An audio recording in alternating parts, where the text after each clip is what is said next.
Welcome to Health Systems CIO's Partner Perspective interview series. I'm Anthony Guerra, Editor-in-Chief. Today we're talking with Ryan Witt, Managing Director of Healthcare at Proofpoint, about the most recent cyber attacks against healthcare organizations and how studying those attacks can help IT professionals avoid becoming the next victim.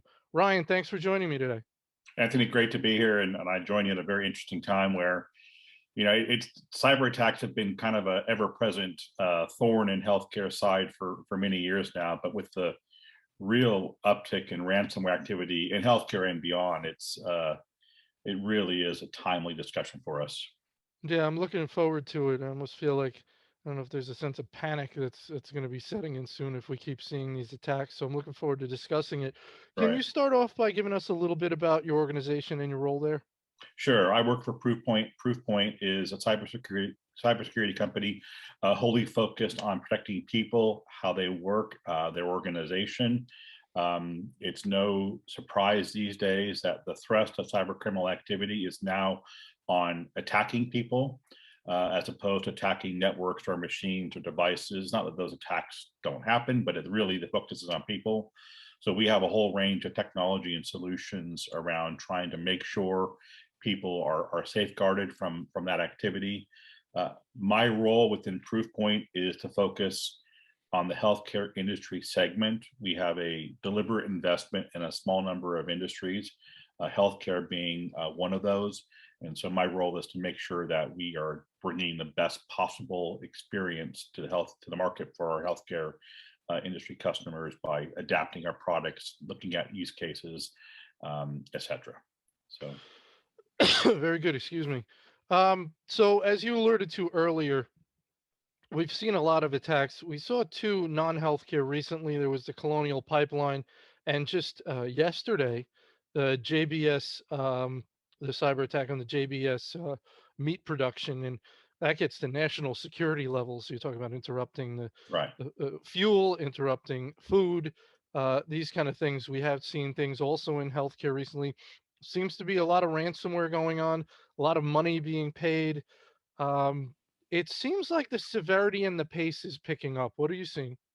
I would agree with that. I mean, I think we have to probably make a little bit of distinction between cyber criminal attacks and nation state attacks. And we don't necessarily know which falls into which camp. But I think, there's a speculation that some of the activity that we're seeing, the more headline focus activity, is nation state activity. So that's a different type of endeavor and something that we have to certainly be concerned about. But I think for those on this phone call, unless you have something about your institution that means you're a nation state sort of or target for nation states, Mhm. and if you have research within your institution, then you definitely could be a target for nation state bad actors.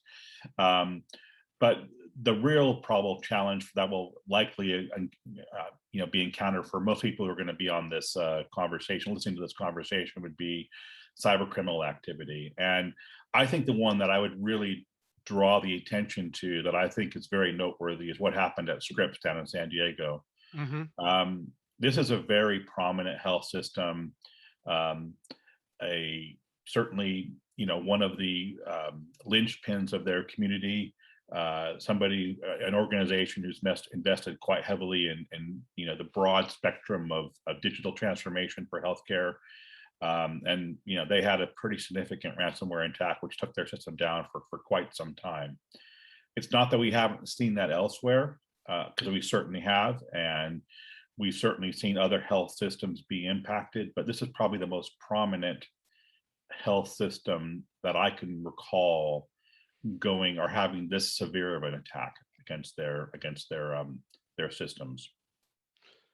Do you know anything about that attack specifically to discuss it? I mean, we don't. I mean, we want to use these as learning experiences. We don't want to pick on anybody because Absolutely every not. CISO will tell you it's going to happen to them at some point, and it's almost like we do want to use this as learning opportunities. So, do you know enough yet about that to be able to discuss it on that level?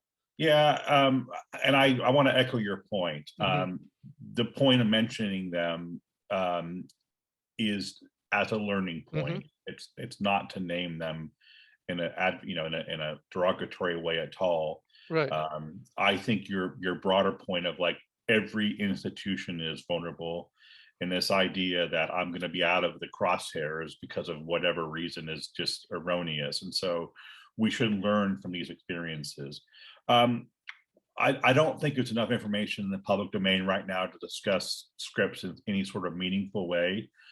What we are seeing more broadly, though, with regards to ransomware, is um, the attacks frequently starting on email. So it's not necessarily a traditional ransomware attack where there is a ransomware exploit attached to some sort of email that gets launched against the environment. I mean, those absolutely do happen, but Hmm. a full, most of your email gateways out there are going to catch those. Or if they're launched against your system or your network, your firewalls are going to catch a lot of those. What we are seeing, however, is a much more sophisticated type of attack where the purpose is to phish the individual in the network. So it starts off as a cred phishing sort of exercise, and they will eventually launch that exploit or that malware later on when they've penetrated the system, they've befriended somebody, they've been able to obtain credentials, get into the environment, and then so they will detonate or they will launch that malware much later. So they have an ability to skirt past the defenses that is catching the commodity based malware because um, they have credentials into the environment now. So I think that is probably one of the trends we need to be very aware of is how sophisticated and the attacks are happening these days, targeted the attacks are happening these days, and the fact that they are multi-stage sort of endeavors where it's not just launch, send you some ransomware, hope you Hmm. click, and there you go. It's a multi-stage sort of campaign. And I think, one of the points I would really want to make sure we understood is never underestimate a couple of things. One is the lengths bad actors will go to understand an environment. So to explore, to use Facebook, to use LinkedIn, to examine your environment, and then to figure out how to launch a compelling lure. And then number two, how patient they will be. So once they have, the door is a little bit open, they will be very patient before they actually launch their exploit. Yeah, it's creepy, right? I mean, because when you think about the level to which they're studying, and so we've talked before. I mean, you said there's certain departments. You mentioned research, certain departments that are more targeted than others because of either the degree to which they correspond with outside entities, meaning they're used to corresponding with vendors and things like that. And then but you also mentioned research. So if you have research, they're going to target your organization. They might want the research, but they don't necessarily need to attack people doing research, right? They could find a easier way in with the people that are doing supply chain or dealing with a lot of vendors, come in that way, get to the research, correct? Absolutely, 100%. I think the thing that I would say on this point is, um, if you're somebody thinking about where your system might be vulnerable, um, look at it from an attacker's eyes and think about like what do we have that can be monetized, whether that's controlled substances, whether that's data, whether that's invoices within your supply chain business associates, whether that's research. If you have something that can be monetized, the likelihood of that person or that department being attacked is exponentially higher. That's number one. Number two is if you are known for something, if your institution is known for prowess and expertise in a particular area, the bad actors are aware of that. and they are aware of the potential value associated with that. And they're probably going to put their attacking efforts against what you're known for, because that's what's most valuable. And I have a little vignette for there if you're interested. Sure. So I was looking at I want to keep this anonymous. I was looking at a teaching hospital who had a strong academic research sort of component to their institution, and they had about, gosh, half dozen to a dozen sort of research institutes attached to this institution. But there was one particular thing that they were really, really known for. So when we did some analysis on that institution, research was, exponentially more attacked. But there was actually this one element of all of their, I think they had about 9, all of their institutes, there was actually only one that was heavily attacked. And it was just, from a layman's sort of perspective, it's really obscure sort of research. I'm like, God, who would even heard of this? But the bad actors figured out, like, that institution is known for that level of research. It was around genomics, and we want to attack them for that. So they do the level of due diligence, they do the level of discovery to say, this is what this institution has that is valuable, and that's what I'm going to go after. And I think we saw also during COVID, in terms of like how quickly they pivoted in the news cycle, like they're following this stuff really, really, really intensely, and they will know what you have in terms of what's monetizable and what's desirable on the black market. And this ransomware element, doesn't that take? So you mentioned you might have entities out there, organizations that say it's not going to happen to me, right? What do I Right. have? I don't have anything. We're small, or we're whatever. We don't do any kind of cutting edge research. But when you talk about ransomware, you don't need to have anything cutting edge to be a target where they can extract dollars. They just need to freeze up your systems. They're not taking anything. They're just saying, hey, you can't function until you pay me a certain amount of money. So it's almost irrelevant what kind of fancy research you're up to. It doesn't matter. It doesn't matter at all. You're absolutely right. And in fact, in some ways, it almost makes you more vulnerable. I mean, I think a couple of things I would say. One is, these are equal opportunist hackers. They don't not discriminate between big and large, remote, rural, urban. They want to go after whoever they believe they can have a monetizable return on their investment. Number one. Number two is, and many times, or many instances, at least previously, we've seen the smaller institutions, be they school districts or be they community hospitals, be prime targets for ransomware for a couple of reasons. One is they generally don't have as much defenses in place, so they're Right. easier to penetrate.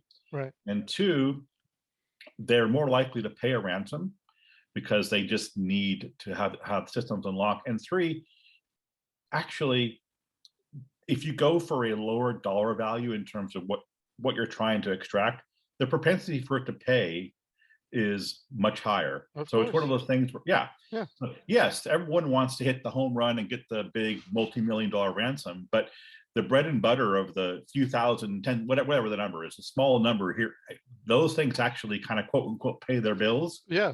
So they do not ignore that element of the cyber criminal sort of food chain, if you will. Would you say that anyone out there, and I know this is a concern of yours, and we'll get into this more, anyone out there with the attitude of it's not going to happen to me may not realize to what degree this stuff scales on the attacker's end? I'm guessing this scales pretty well. I'm meaning they can have a lot of lines in the water. Is that right? They could have a lot of lines in the water. And I think to that point, in terms of how it scales, and get back to the I guess how creepy it can be. Mm-hmm.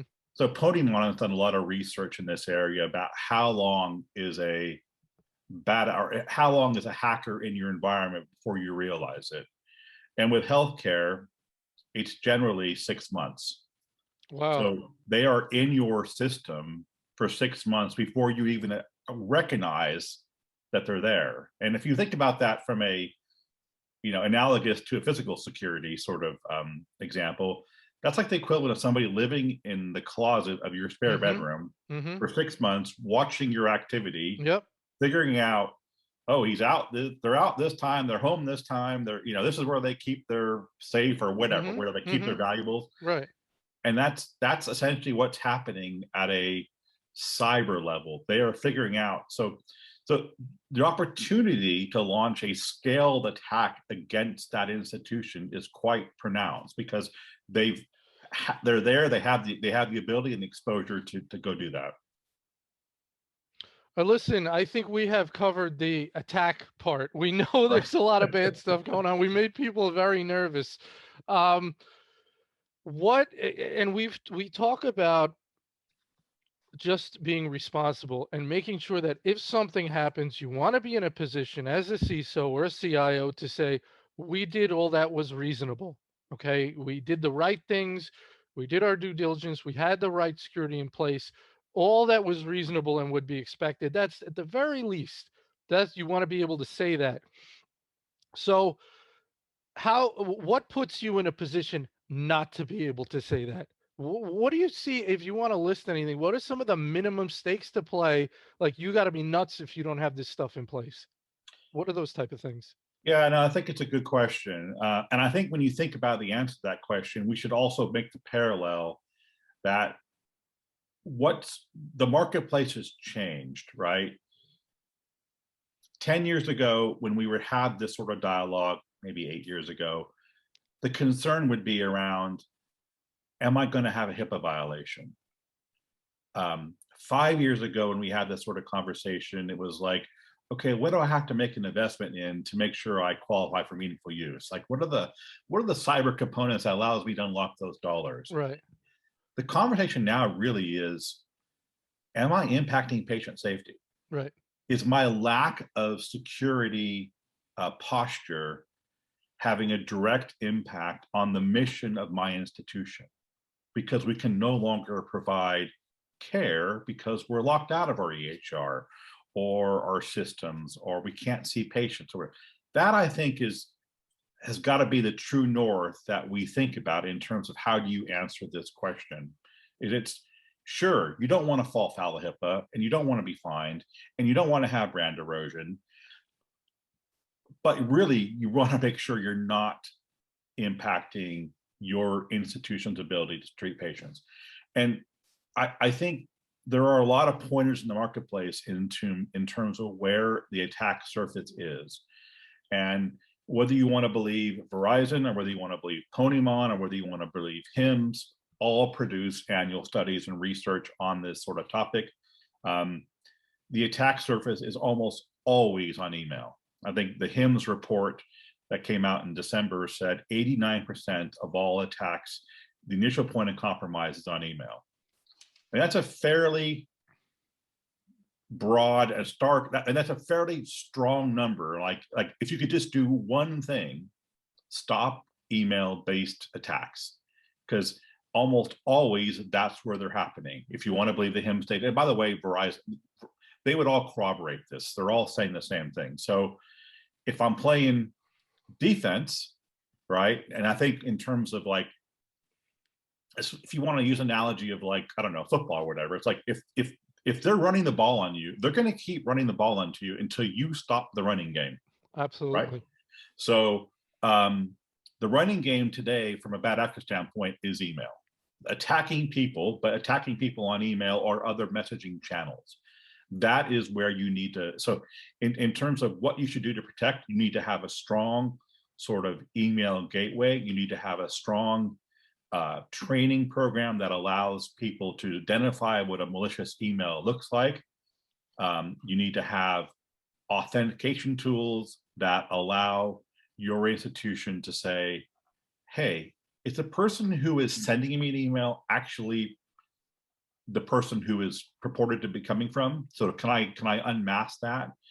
Are my emails being, are we having emails sent from our institution in an imposter sort of capacity, people purporting to be from our institution? So what sort of tools can we use there from, to prevent fraud?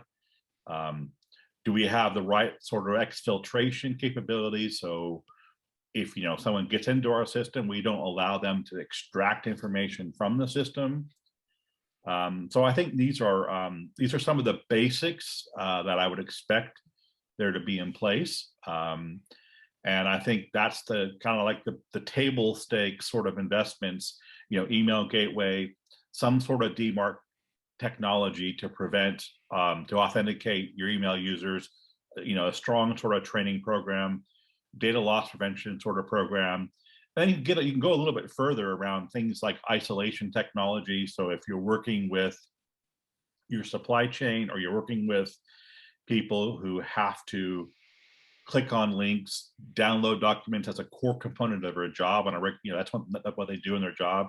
You can isolate their email traffic so there's no vulnerability to the because it's in a containerized environment. You can isolate that traffic. There's no vulnerability to the system, et cetera. So these are some basic technologies that can certainly be in place. And I think I would remind the listeners, we probably all bank with organizations that the moment a suspect credit card transaction happens on our account, we're getting a text almost in real time, asking you to say, hey, is this you? Did you make this transaction? That's just an investment in technology, an investment in analytics, an investment in automation that industry has made that healthcare hasn't made yet. Now, that might be a couple clicks above where healthcare can get at least immediately, but it does demonstrate that there are tools available today to solve for a lot of these problems. And I think healthcare just now needs to make that investment, and they need to make that investment not as a means to prevent further or potential HIPAA exposure. They need to make that as an investment to protect your patients. Right, right. So what you're saying is that it's coming in through email, and it sounds like what you're saying is, so the attacks we're focusing on discussing right now that are the real issue are coming in through email, and they are requiring, or to be successful, they require the cooperation, unintentional cooperation of Right. someone in the organization. So it's an email coming in, it's fooling someone, an insider, an employee, into doing something, divulging credentials, and that's what we're talking about, correct? That's what we're talking about. And ultimately, sorry, in many cases, it's a multi-embedded sort of program. So someone may not hand over their credentials, but they might hand over pieces of the jigsaw puzzle.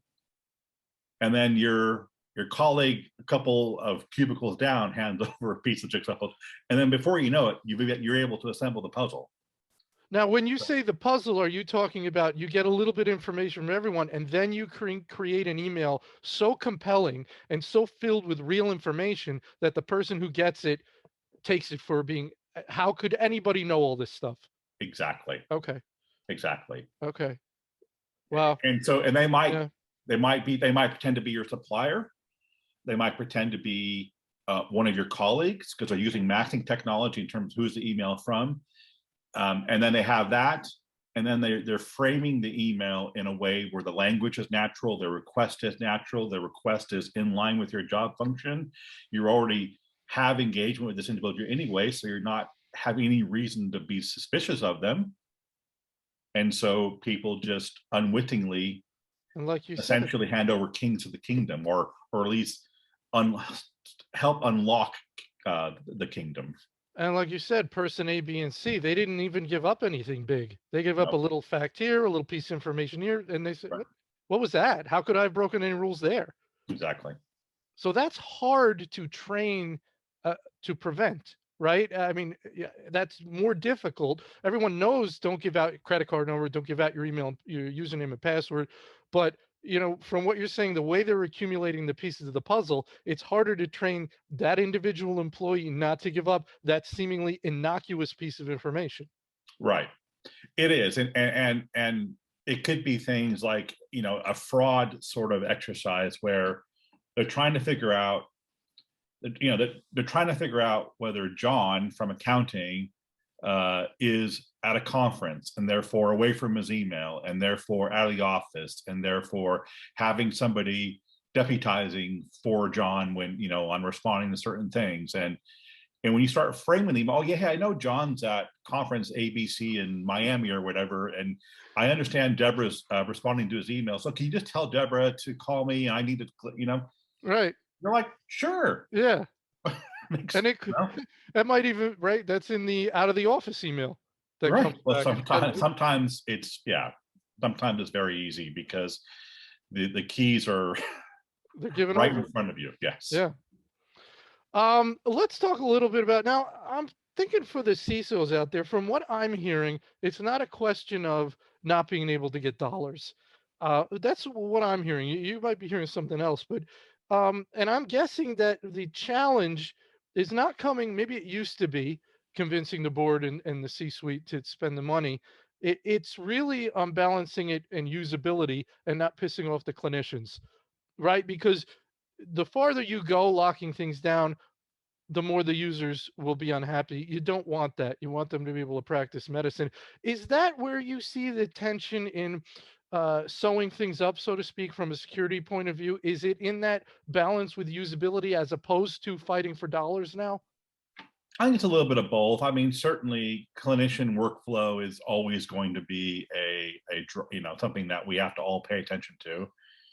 But there's been a lot of research. The AMA put out something about a year ago saying that at least the survey of their membership suggested that the lion's share of those who responded were most concerned about their ability to provide patient care, being locked out of the EHR, having to cancel appointments. So in terms of that was far more important in terms of investing in cybersecurity than say 5 years ago when they were concerned about being sued or they were concerned about brand reputation. They were concerned about having to invest in systems and spend their money in that way. So I think there is a turning of the tide on that.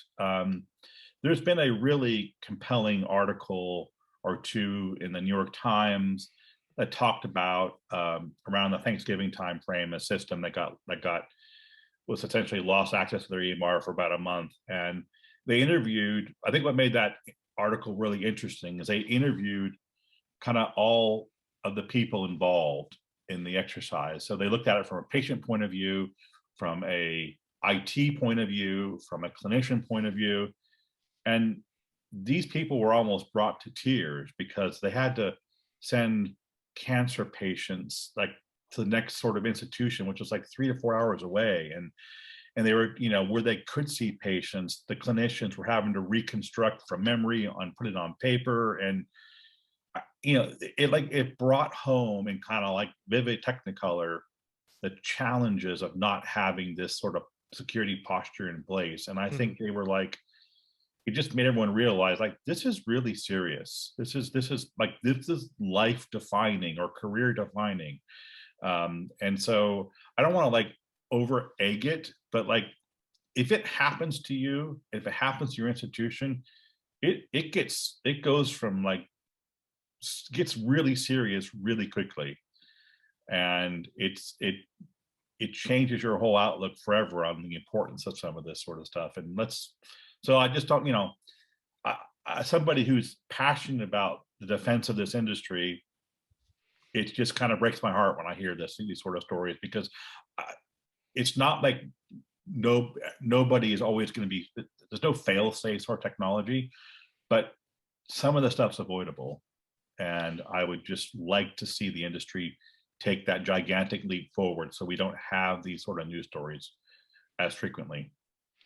So some of it's avoidable, some of it's not avoidable, I assume. We've talked a number of times, and what has always strikes me about you is your sincerity and your passion about this stuff. You're not just here to do a job. This stuff affects you and disturbs you when you see this thing happening, when it affects patient care. Why do you think, wh- why are you so passionate about this?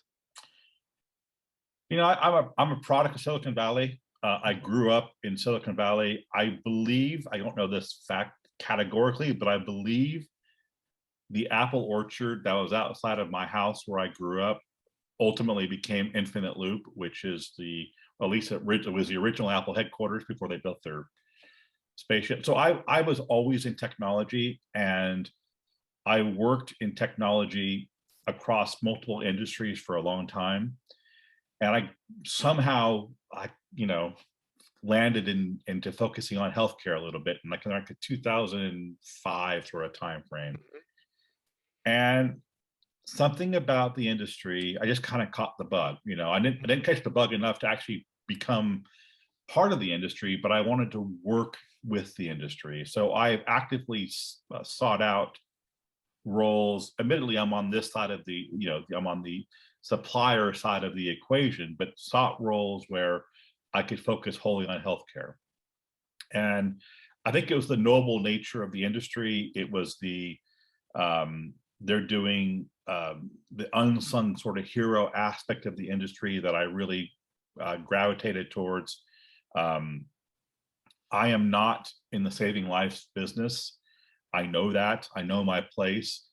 But to know that I'm doing work that even remotely moves the needle just a little bit to go help this industry be a little bit better makes me feel a lot better about the work I do and the path I've chosen. And I often say, whether you're an accountant, whether you're a researcher, whether you're a clinician, there are a lot easier ways to make a living than working in healthcare. But you choose healthcare because you have something in your makeup that wants to help humanity. And I kind of feel like, although I'm on the supplier side, I kind of feel akin to that. I mean, there are probably either other industries I could work for, but this is the one I want to work in. Right. So the frustrating thing comes if you see an organization did not do all that was reasonable and within their means, right? Right. Because then and we see patient care impacted. Those things in a chain are unfortunate to see. We're almost out of time. I just want to know if you had a final thought for our CIO and CISO listeners who want to do, as we said, all that is right and within their power. There could be any number of reasons that they are unable or finding challenges in getting that done. Any final thoughts you want to leave them with? Yeah, the final thought is I'm a realist, so I understand that the resources in healthcare are different than other industries. There's a reason why financial services can send you that text immediately, Hmm. and healthcare can't. I get all that. So it would be impractical, unreasonable to say the gold standard for cybersecurity should be right throughout your institution. But there are pockets within your institution where you need to make that investment. There are in most cases, around 10% or so where those job functions are far more heavily targeted. And that's where there's research available that tells you who those people are. So if you're not you can either avail yourself of that research, or you can just think about it like what's monetizable in my institution. And that's where you can make incremental investments and move the needle in a way that's more cost reasonable within your institution. So not everybody needs the gold standard, but maybe 10% needs the gold standard. And so figure out who those 10% are. And that, I think, that variable of knowing who's being attacked, how you stop the running game, should be a strong guide point to where you make your investments. Whether that investment is in technology or processes, whatever, I think that's where you should get your focus. All right, Ryan, a pleasure as always. A lot of good stuff in here, and I think we're in good shape. So thank you so much. That was a great conversation. Thank you, Anthony. I really appreciate it. Enjoyed talking with you.